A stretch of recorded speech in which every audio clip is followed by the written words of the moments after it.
Hey guys, this is Alan McKay and welcome to episode 15 where I'm going to be talking about becoming a digital gypsy and how to travel the world and do it all, okay? So let's jump in.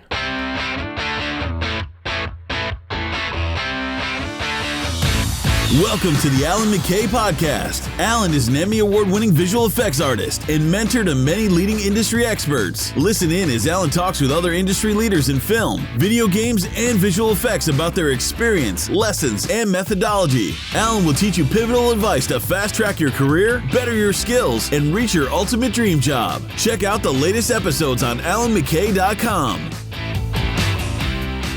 Okay guys, welcome to episode 15. I'm going to give you just a little bit of an intro here and a heads up.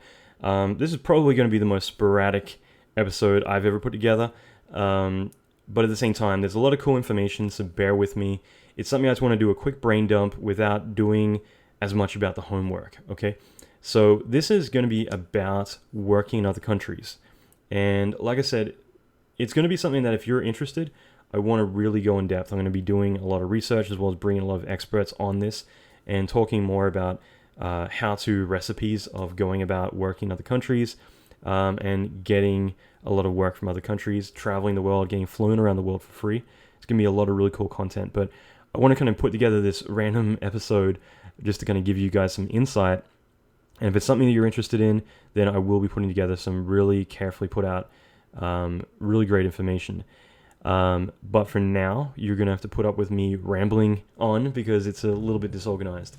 That being said, I really think that a lot of you should travel more and get out there and kind of go on some adventures. And I think that for me, it definitely changed my life getting to work in other countries and see the world and be able to do it all while I'm doing it for my career was always an added bonus because it gave me complete freedom to do whatever I wanted. And it's something that's such a big subject, but I think that it's great to kind of get out of your comfort zone and do some amazing adventures, and you can really use this to your advantage to do some really amazing stuff. I'll leave it there, and like I said, I am going to ramble on. It's one of those weeks.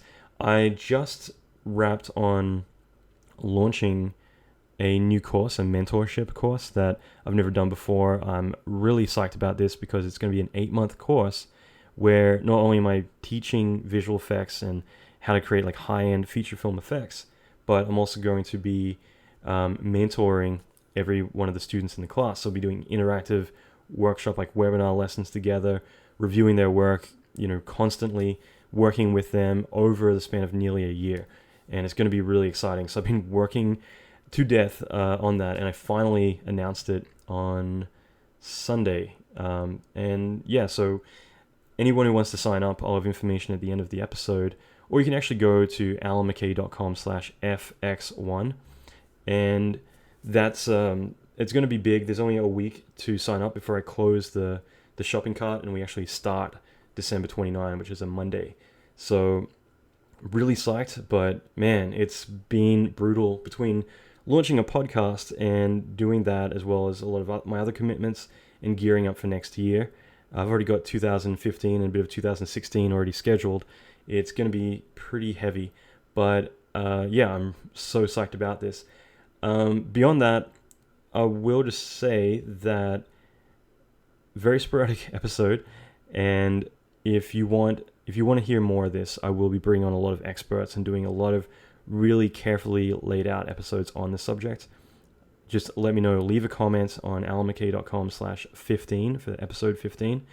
And I will be putting together a lot of this stuff. I just want to make sure that you guys are really interested in it before I go all out, because this is something I would gladly put weeks of my time into if it's going to help benefit a few of you in your lives and your careers. So that being said, let's begin. And there's a lot of really great, vital bits of information in here, so just hang in there, okay? Awesome. All right, guys, I'm going to jump into this head first, and I'm just going to give a few quick things to mention here. First of all, I am doing this episode without any preparation, and I'll probably have already mentioned that, but this is something I'm just going to do off the cuff. Now, that means I haven't done my research. There's definitely a few things here that I will get wrong. Again, this is based on my experience. I have had a lot of experience working overseas. I've been working for over 10 years as in literally, there's a 10-year block of my career where all I did was travel. I believe on my Facebook for the longest time, I've actually had homeless with dollars and a passport because that was my lifestyle for a long time. I definitely had a period of my life where I chose the projects more specifically on where I would get to fly to or where I would get to go, and I enjoyed the adventure of doing that. And there's definitely pros and cons to that sort of lifestyle. These days it's been more coin phrased as being a digital gypsy, but it definitely can be an interesting lifestyle when you're young, especially. But for me, I did that for a long time. I enjoyed partying and getting to meet people and travel and kind of just on a whim go wherever I wanted to go. Now, obviously, I've been trying to tone my life down a bit and get a bit more settled down these days, but for me, that definitely worked out really well. It meant that I didn't necessarily choose the projects because they're exciting. I would choose because of the location. So I remember turning down a lead position on Transformers 2 at ILM to go work in Berlin on 2012 just because I'd been to California before. I'd never been to Berlin. So, that was more my thinking process back then.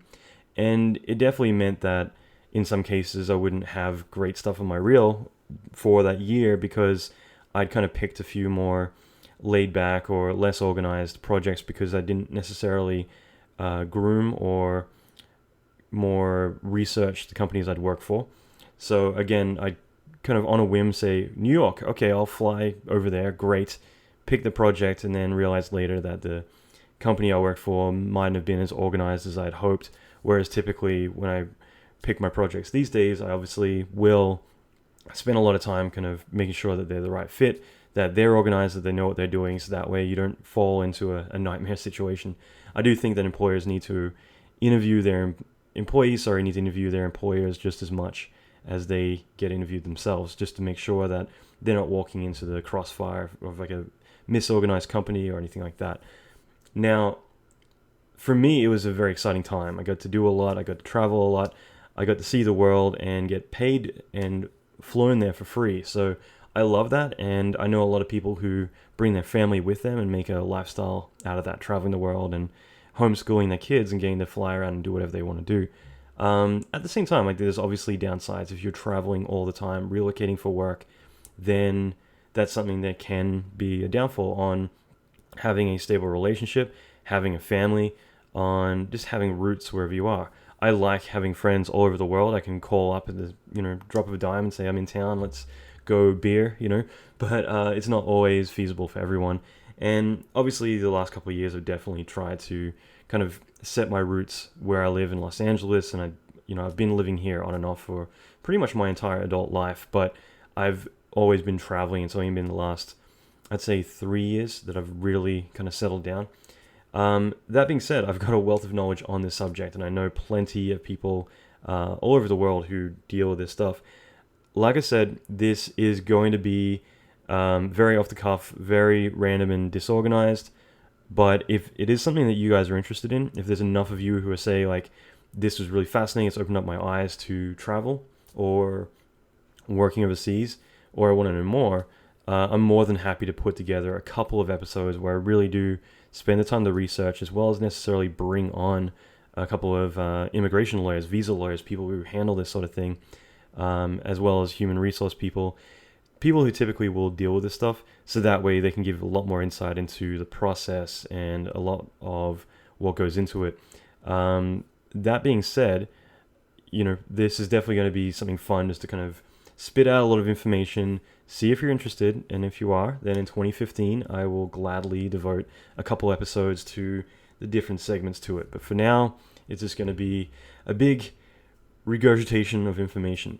That being said, like I said, I'm just going to dive right into this, but for anyone who doesn't understand the concept of visas and working overseas, obviously not everyone has traveled or even left their own country, so I'll just say right away, and I'll try and keep this as brief as I can, but obviously you need a visa to visit a country. That's not to work, that's just to visit.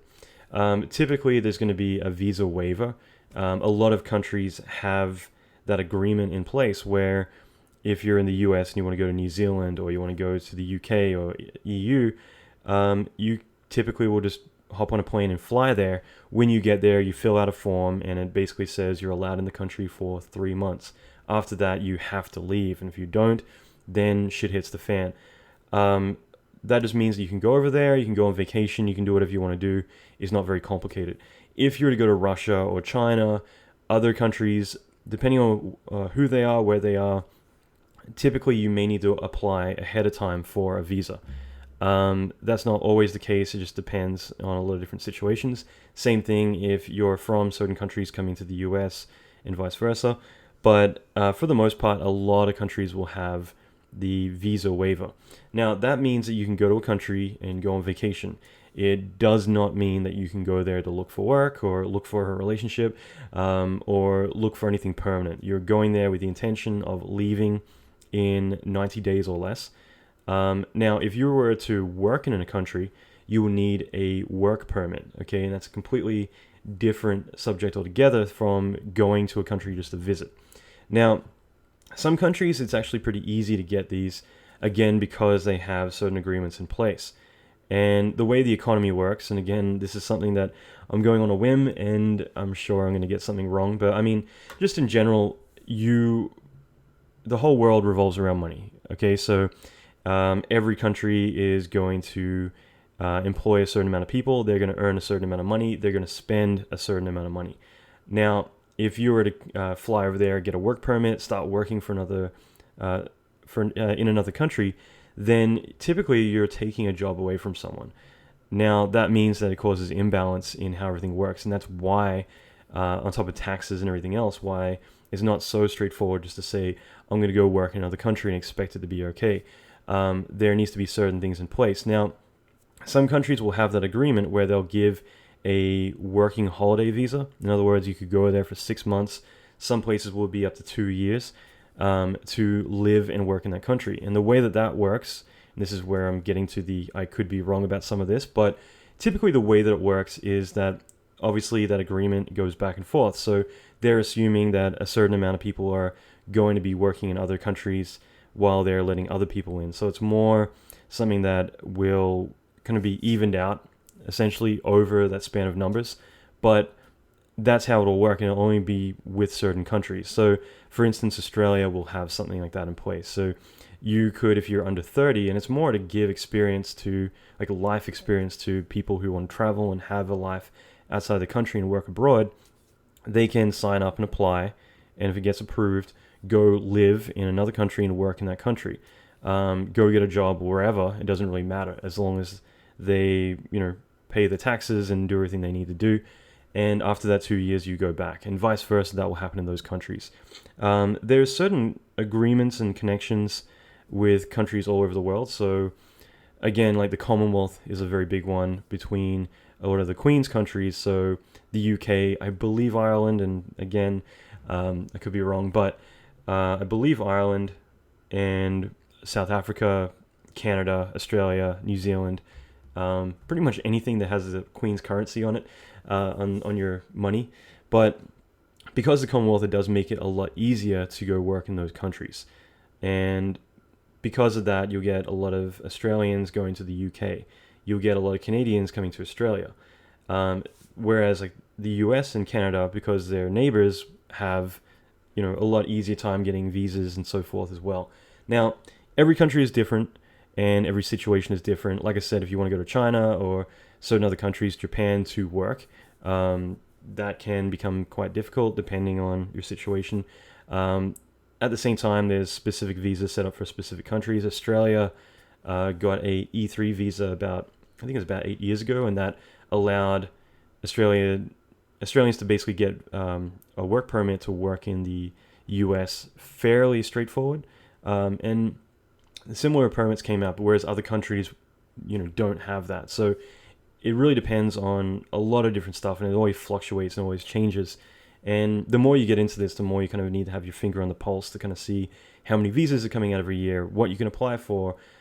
There's a lot. This whole subject is a massive industry, essentially. But what you need to know is that to go work in another country, you need to have one of these permits. Okay? I will just put this out here right away that there are going to be times when companies will offer you work and to say, hey, come over, just do your visa waiver and come work for us. And, we'll just do it under the table. And I will just say that that does happen occasionally. And it's probably one of the dumbest things you can do is to agree to do that, because obviously it sounds great. Like, you don't need to worry about visas or anything else. Just go over there and do it on the sly. The thing is that at the end of the day, you don't want to get caught doing that. Nothing is going to happen to you. You're going to get kicked out of the country. That's about it, I believe. Sometimes you'll get fined and you'll need to pay back the taxes or whatever else. But it's just not something you want to do. I mean, if, let's say, you want to go work in the US and you make the mistake of trusting what your employer says and going and doing something like that, it means you can potentially get banned for life from that country. At the same time, there are going to be other countries that will do background checks on you and say, have you ever, been essentially kicked out of another country? And if you are, then that could reflect badly on your possible visa status with them. So think long-term, not short-term, and do things the correct way. Don't go about it doing things, kind of on the sly, because it's just not worth the risk in the long run, because essentially you could really restrict how much you travel. And from there, even just to go on vacation, you may need to go and apply and go through a lot of paperwork months ahead of time just to get in those countries after that, if at all. So I just mentioned that ahead of time because it will happen occasionally. You will get people who are, kind of like, we don't want to wait for a visa, or we don't want to pay for a visa.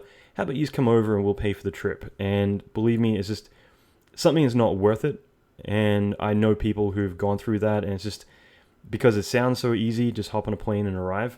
It's not worth it in the long run. It's better to do it the right way, and that way you're covering your butt and you're covering your future, because you don't want to ever have to go on vacation somewhere and then be like, ooh, I can't actually go in that country, I'm not allowed, or anything like that. So just think ahead and be careful about that. If you ever meet companies who are trying to do that, say like, look, I'm going to do this legit. If you don't want to hire me the proper way, then I'll find someone else, because it's just going to open up a big can of problems for you. Now, that being said, typically to get a visa, and that's the thing, is like I said, I'm just going to go through a lot of stuff, but if you want to apply for a job, let's actually just go into this for a second. If you're interested in working for certain companies that are overseas, this was what that article was all about, was basically the fact that you need to qualify. And not the article, but the thread was basically, one person was saying that they want to, that if they're starting out, they're not going to be able to get a visa, and companies are really picky about who they bring on and everything. Now, I'll definitely say that in my earlier career, I definitely went through a phase where I needed to get enough experience to qualify for getting a visa. Now, I've read a lot of articles on visas over the years, and I remember reading a Time magazine article about the immigration system in Switzerland, and it's definitely got a pretty solid mindset on how to bring people in and why to, because essentially bringing in the best people from the world is definitely going to up your economy. It's going to up your country in terms of status and what you guys are able to do. With the US, it's definitely a lot more difficult to get a visa in the US than it is in other countries necessarily, but at the same time, it just comes down to qualifying for it. Now, in the past at least, having a 4-year degree, having that on paper definitely helps. So having something to prove that you qualify and that you're at a certain level. Personally, I believe that, especially in these days where information changes so rapidly, usually university curriculums are not able to keep up to the same level. So it might be nice to have that on paper, but inside the industry, especially in visual effects, my industry, that doesn't necessarily have any worth at all. Having a degree doesn't mean that you're actually going to be able to do the job, and that's what it really comes down to at the end, is your portfolio, proof that you can actually do the job and give confidence to the employer that when they put you in a chair, you're going to be able to put that work out. So keep that in mind, that a degree isn't necessarily something that's going to give you or get you work, but in this situation, it definitely has a lot of worth in terms of government credentials to actually prove that you qualify basically to them. Now, not everyone is going to want to get a degree. I don't have a degree. I do have, you can get, if you have a lot of experience, RPL, which is recognition of prior learning. So you can actually go to universities and say, give me a degree because I've done something amazing. And, that's why you'll typically hear of a lot of actors who suddenly go and they get the degree and everyone thinks that, wow, like so-and-so, the rock star, is so amazing they have a degree. And it's not that they actually studied for a couple of years, but they actually just rolled up and found a university who would give them that as an honorary degree. Now, that being said, so you can get them. And I have friends one of my friends actually in Germany to work in the US. He got a degree from a university in Germany that gave him the credentials and the clout to be able to get a visa a lot more straightforward. Typically, especially in the past, actually about 15 years ago, for every year of that degree you don't have, you have to have 4 years experience. That definitely has changed, but if you think about it, that's 16 years experience that you would have. That's what I originally was told when I was 18 and Blur was trying to hire me. And I was just like, okay, I'm screwed. I'm not going to wait 16 years to go work in the US. What it really comes down to, and this is what I want to give a bit of insight into, is basically that you will be, you need to prove that you can do a job that no one else can do. And that's why a lot of companies may say, we want to hire you, but we can't get you a visa. And it's not because they don't want to pay the money or they don't want to do something. It's because they need to put together a case for the government, whatever country it's going to be, for that government to prove that you're someone that qualifies, that they want to bring in to the company, that no one else in that entire country can do the job that you're going to do. So that's really difficult because essentially you don't want to give away other people's jobs. If there are people unemployed in that country and you're hiring all these other people from other countries, that can really cause issues. And New Zealand is a great example of this, where obviously Weta has brought in a majority of the US and other countries. So much so that during the Lord of the Rings trilogy, for instance, the US were actually having problems. Like a lot of people in LA were having problems finding good 3D artists or visual effects people in general. So they were flying their recruiters down to New Zealand and just hanging out at bars, and they would find the nerdiest people they could find and say, hey, so what's your job? Because we want to hire you and bring you back to LA. And that's a true story. That's something that would happen on the regular, where they were literally poaching Weta staff from bars to bring back to the States, just because they needed good people, and it was very hard to find people in LA because New Zealand had taken them all. Whereas in return, in New Zealand, obviously, there was a lot of people who potentially probably could get work, but there were so many jobs being taken up by all these senior staff being brought on. Now, it's not about right or wrong or what's fair or unfair. It's more about that's a business, and typically you have tight turnarounds. You want experienced people to come in, especially back then in Australia as well. I'm talking like 99, 2000, there wasn't as many experienced people to fill 500,000, 1,500 seats that they might need. Now, because of that, every country is rapidly changing. Same thing in Vancouver a few years back, before it became the big visual effects hotspot for film. It was in the same boat. You get a lot of game people, but there were not more than, I think, 4 visual effects studios, like Rainmaker, Prime Focus back then, Frantic Films, and a couple other ones. So there weren't that many places doing effects. Now it's the biggest visual effects city in the entire world. So obviously fly a lot of people from the US, Australia, UK, all over to work over there. And each time it changes, things fluctuate. Now, because of all of this, things will change, and for you to go and work in other countries, you need to know the process. And typically it's the fact that you need to prove that you can actually get the job, that you need to prove that you can do the job that no one else can. And that's where it becomes difficult.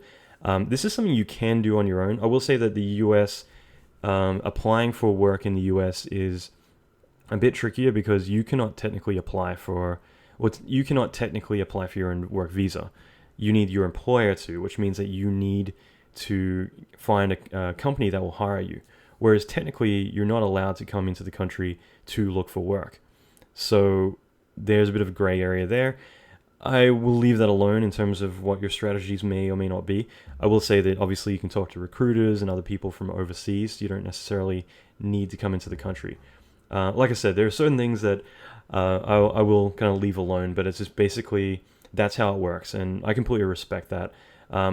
There's actually a documentary or a series called How to Start Your Own Country, and I do recommend watching that because it's basically about a guy who decides one day he wants to set up his own country, originally on an island, eventually he tries to set it up in his own apartment. This is in the UK, in London, and watching that TV show is really fascinating just because it actually makes sense of how the world works every step of the way. From initially he needs a certain amount of people to sign a petition to allow him to have enough people to populate his country. So he goes around the subways everywhere else to get enough people to sign the paper to have that petition. Of course, he meets so many crazy people, then he realizes, well, I want to control who comes into my country, who doesn't. So suddenly he needs to build an immigration policy, and bit by bit it kind of evolves. It's called How to Build Your Own Country, I believe. And that was really fascinating because it really validates how a lot of the world works.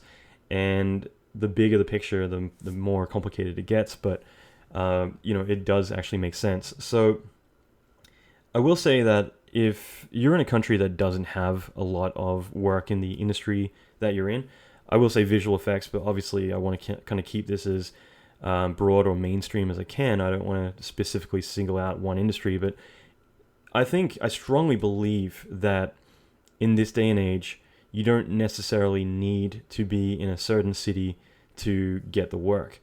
I think that if you can qualify yourself enough to get the work, in other words, prove to your employer that you're good enough by learning, by creating enough examples of your work and building enough connections, you can work from home, you can build those credentials and slowly build up to a point where you will have enough information to qualify yourself to get a visa.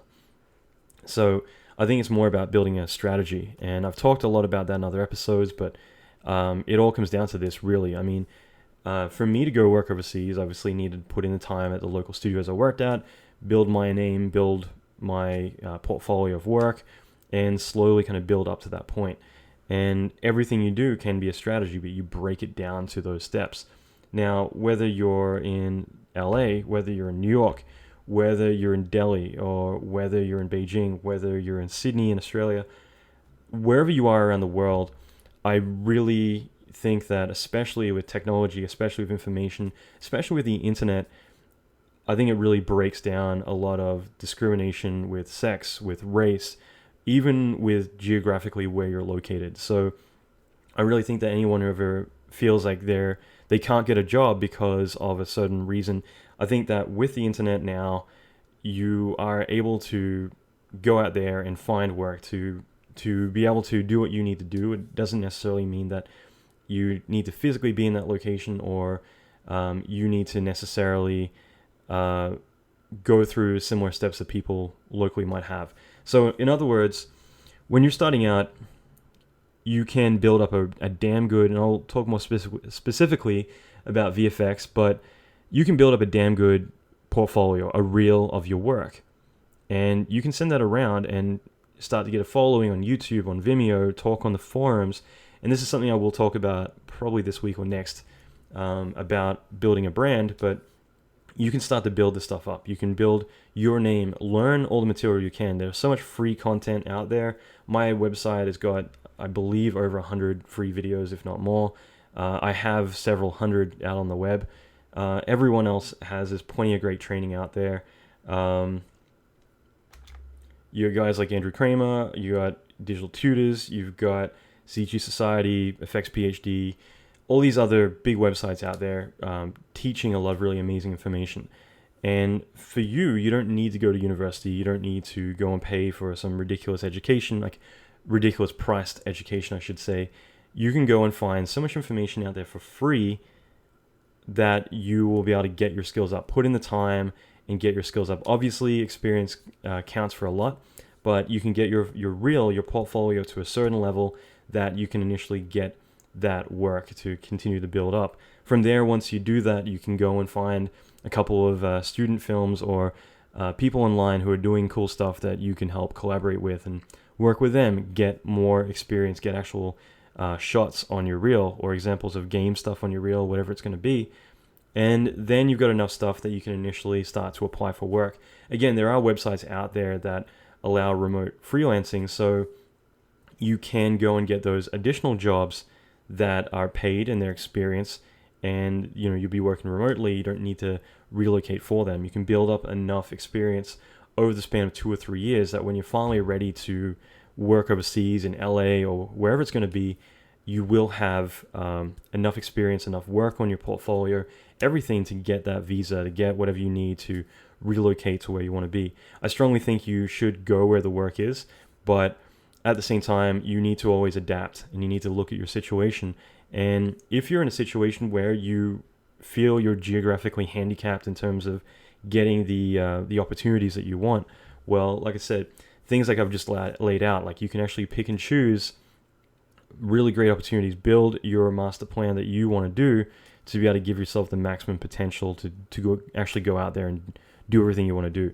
So hopefully that at least shed some light. Like I said, I'm tongue-tied and exhausted. It's been a massive, massive week, probably one of the busiest weeks of my entire year as I gear up for 2015. But I did want to kind of just throw this together more to kind of whet your appetite and see, is this something you're interested in? Then I will go a lot more in depth. I'll even give you some strategies and plans to how to go about it. Now, one other thing I will say, and this is my personal opinion, but if you are looking for work, then I do suggest that you don't do it on your own. In terms of like, if you need to apply for a visa, do all that kind of stuff, you can typically go through the process and do all the paperwork. I always suggest hiring a visa firm, an immigration firm, to do it for you, just because it may cost you like a few $100 or $1,000 for them to do it, but in the long run, it's going to have a lot more success. They're going to know the loopholes. They're going to know how to handle things and present it in the right way. In other words, there's less chance of you botching screwing up your opportunities by doing it wrong and trying to save a few $100s. It's like working illegally. You may make a few $100s or a few $1,000s, but in the long run, it's not worth it. Well, it's all about the big picture here. You do things the right way, and I think that if you're going to get a brain surgeon to work on you, you don't look for the cheapest solution, you get the best. And in this situation, for me, I've always felt like, okay, well, if I hire someone who's good, they might cost a little bit more money, but at the same time, it's one less thing I need to worry about. I know that they're going to take care of it. They'll tell me what I need to do, and I don't need to worry about it as much. So again, that I think is very vital. Finally, what I will say is this, that if you're applying for a job, I've mentioned this a few times in different contexts, but I've had a few friends recently that I've talked to and kind of coached them through some of their experiences that they're going through. And if you're applying for a job, you don't come in with all the information in one big bag. And this doesn't apply necessarily to visas, it applies to everything. You go in and you bait them. You give them the bits of information they need. If you come in with everything at once, you're going to scare people away. And also at the same time, most people don't understand visas, and you probably don't either. But just the thought of it, like, it sounds like a lot of work, going through getting a visa, going through lawyers and, all this stuff, 6 months of time or whatever it's going to be. And again, some don't take as long, but all of this does sound very overwhelming. So typically I would always, approach a company. If I was to go work in Canada, or if I was going to work in the UK, somewhere like that, I would email them and I would get them interested. I would just say, hi, I'd love to work for your company. This is my work. I'd really like to, work for you guys. Let me know. And once they're interested, once their defenses are down, once they've kind of made that decision, okay, yeah, like, this sounds cool, let's talk more to this person, that's when I would say, by the way, I would need to get a visa. It's straightforward. Basically, I just need you to sponsor me. And it takes about 8 weeks or whatever it's going to be. So I've got all the information. If you're interested, it literally would just take you signing a piece of paper. I can take care of the rest, however you want to handle it. But again, you stagger things. You do it in portions. You don't just do it all at once. Because if you say, hi, how are you? I want to work for you. By the way, I need sponsorship. And I have had these emails come to me where I've had people even tell me, like, you need to hire me. By the way, change my visa over to your company. In fact, there's one person I worked with recently who applied 17 times for my company with that exact approach. And surprise, surprise, I didn't ever bring them on. But that is very overwhelming to say, please hire me. By the way, I need a permit. I need you to get it all going, pay for it all, my relocation cost, all this stuff. It's a lot. And if someone's looking at applications, they just instantly look at that one and throw it away, mentally throw it away. They're going to look at everyone else and be like, well, this one's not as much of a hassle. If you talk to someone and say, I want to work for you, I love your company, you really inspired me. In fact, some of the work I did earlier was based on some of the previous movie work that you've done a few years back. They're going to be like, wow, this guy's awesome, he gets us, he's one of us, chat. And then you bring it up, by the way, I'm located in whatever country, so I would love to work for you, but I would need to relocate. I'm happy to take care of all this for you, but I would need to get you to sponsor me, which is just a bit of paperwork. Let me know if you're still interested, and I can give you more information. At that point, they can say, well, that sounds like a lot of work, or they may say, okay, well, let's talk more about it and let's just see what is actually involved. In other words, you get someone interested. It's the analogy I gave at Autodesk University about 2 years ago was, you don't go on a first date and then say, by the way, I'm crazy. You wait till about 6 weeks into it, then you're like, haha, surprise, I'm actually absolutely insane. And they've invested in you enough that they're not going to run for the hills. But that's the whole point. You do things over time. You strategically plan things out in terms of, you just don't throw it all in their face like, I need a job and I need to get relocated. I need to do this, and this, because it's like, whoa, it's a lot of work. So like I said, that's it. I'm going to leave it there, but I did want to kind of touch on this and go through a lot of sporadic stuff. Bear with me. But hopefully this has kind of got a few of you interested, because again, even if you work in the US, I highly recommend going and working in other countries. There are so many great industries out there. And again, I'm going to talk more specifically about film, but going to work in Brazil, I actually just talked to a studio today, Bleed over in Argentina. They do freaking amazing work. I'm going to try and get the owner on for a podcast soon. And they do really amazing work. There's all these countries all over the EU. EU, again, from my experience, I think it's a lot more difficult to get work permits, I believe, from the US at least. But again, like all these different countries worldwide, you can go to China, you can go Australia, New Zealand, the whole world is a massive, massive, beautiful place. And you can be anywhere in a couple hours enjoying a whole new culture, a whole new lifestyle. And even going somewhere for 3 months is enough to change the entire way that you look at the world. I never traveled. I never even been on a plane till I was 17. First time I ever hopped on a plane was 16 to relocate for a job to the other side of the country. And then shortly after that, I ended up moving to the US, and I was flying to China. I was flying over the world, and I've been all over the world because of that. It will open your eyes and give you a lot of really amazing opportunities. Now, obviously, it's very overwhelming for a lot of people to move to a new place, and it sounds scary, but for the most part, like, every country is just like yours. It's very easy, I think, to pick up other languages to an extent when you're over there. I picked up German, really bad German, but I was able to have full-blown drunken conversations where I'm sure I didn't make too much sense, but enough sense with so many people. In a couple, like 2 or 3 months, I was able to have complete conversations back and forth as much as I wanted. Going to Finland, China, everywhere you go, you get to enjoy the culture. You get to meet so many amazing people. I've kept in contact with hundreds of people over the years that I've met through traveling, and it will change your life, and I do recommend doing it. I don't like the idea of people staying inside of their bubble. Even if you want to spend the rest of your life settled down in one place, I still suggest traveling and putting yourself out of your comfort zone. So it is worth the adventure. And like I said, it's just about going where the work is. If you can get paid trips to go work in other countries, then it's awesome, because that way you get to experience it all and you're not paying through the teeth to do it. But either way, I think that everyone should travel. Everyone should get out and see the world and meet new people. More than anything, I think that 2015, that should be one of your big goals, is to get out and maybe work in a few different places. I've got a very good friend of mine who travels around the world, brings his wife, his 3 kids with him everywhere he goes. They're homeschooled, and he'll just negotiate as part of his contract that they come with him. So they'll stay in the hotel, they'll go to zoos, they'll go all over the place while he's at work, and they'll get to experience a pretty amazing lifestyle. I've got friends who are partners, like who either married or together, and they travel and they pick projects at different studios based on location. So there is so much opportunity, and you can use this in so many different ways. I'm more than happy to really focus a lot of episodes to this stuff. Even just simple stuff like what to do when you get to a new city, how to get set up, or how to meet people. And that's something that I wasn't good at in the beginning, and it got to the point where I've mastered that fear of walking into a room and being able to get to know people right away. And I love that. Like, it's something I love being able to do, is go to a new city and by the end of the night be having drinks with everyone in the town.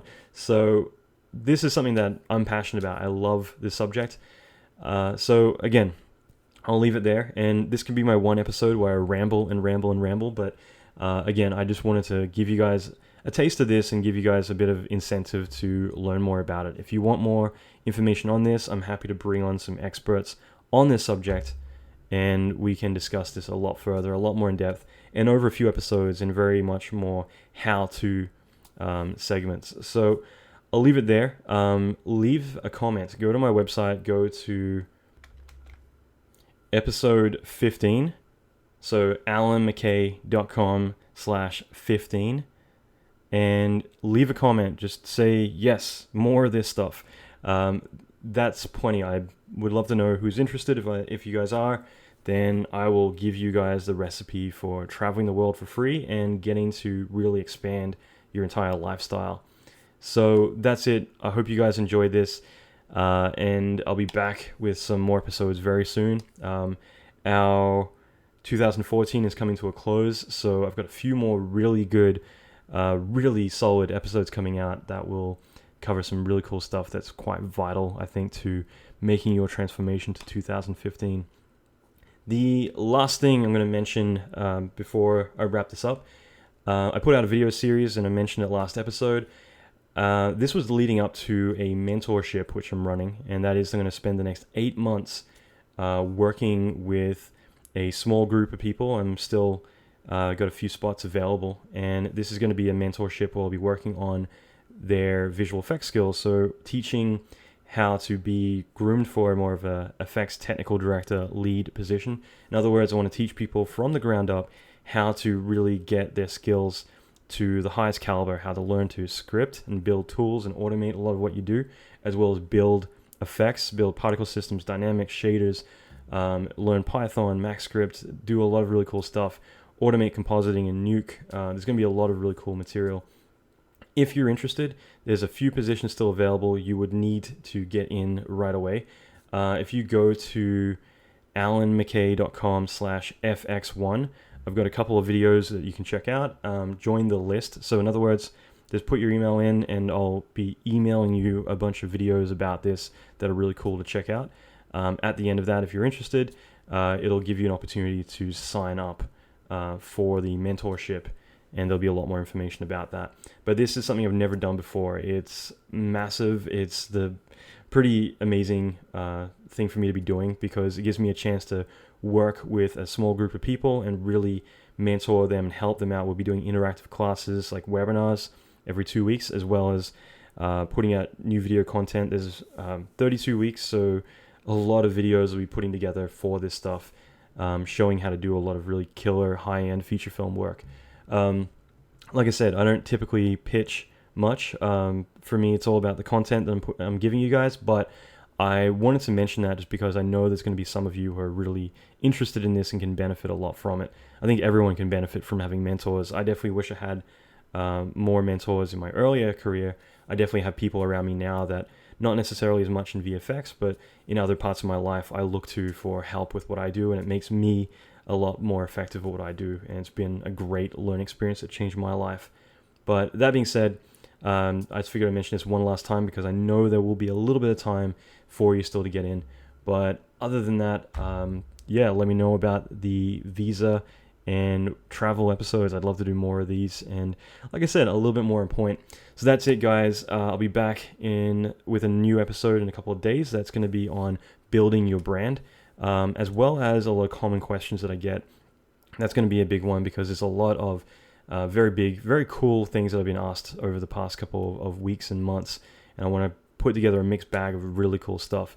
So that's it for now. Thanks again, guys, and go to alanmckay.com/15 for the show notes and other information. Leave a comment whether you like this. If you want to check out the mentorship course, go to alanmckay.com/FX1.